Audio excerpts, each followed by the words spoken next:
nous avons mis en œuvre grâce au concours que nous avons obtenu du conseil départemental, du ministère de la Culture et de la mairie, un projet de rénovation qui nous tenait à cœur.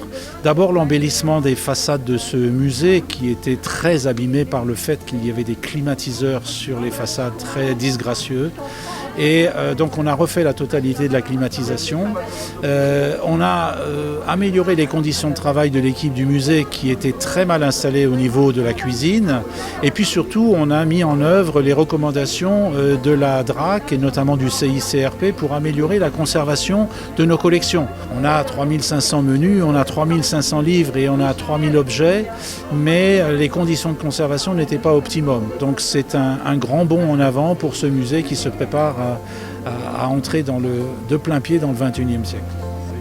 Oui, c'est une grande fierté pour notre commune. C'est la maison natale de celui qui a été le cuisinier des rois et le roi des cuisiniers, connu dans le monde internationalement, d'ailleurs plus qu'en France même, pour les citoyens. Et donc c'est un attrait supplémentaire de découvrir quelque chose et d'assez remarquable. Et comme la cuisine est très très à la mode aujourd'hui, eh bien nous avons quelques antécédents à proposer. Un projet n'est jamais terminé parce qu'on a toujours d'autres idées qui viennent, mais pour le moment on est déjà très content de la manière dont les choses se sont réalisées. Vous avez pu le voir, tous ceux qui sont entrés dans le musée, on a maintenant une vraie belle cuisine, on a de l'espace de stockage supplémentaire qui pour nous était important. Et puis il y a effectivement dans les 2-3 ans qui viennent la possibilité d'étendre, puisque ce musée pour le moment dans la maison natale de mon arrière-grand-père fait 300 mètres carrés et que nous avons acquis, juxtaposé au musée, 90 mètres carrés supplémentaires. Donc, depuis que j'ai été élue en 2015, donc je fais partie du conseil d'administration et j'ai pu mesurer tout l'enthousiasme et tout le débordement d'énergie. Je ne sais plus quel qualificatif apporter, mais avec des idées extraordinaires, nouvelles pour la promotion du musée et de l'art culinaire au niveau bien sûr européen, mais aussi international. Et donc c'est important que le département regarde ça de près.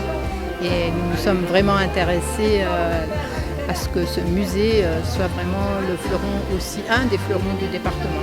Pour Auguste, ça doit être également formidable parce que parallèlement au côté organisateur, au côté créateur, et au fait qu'il a toujours servi les grands et les puissants, il a toujours été préoccupé par la pauvreté, la faim dans le monde, qu'il considérait comme la misère était des fléaux qu'il fallait éradiquer.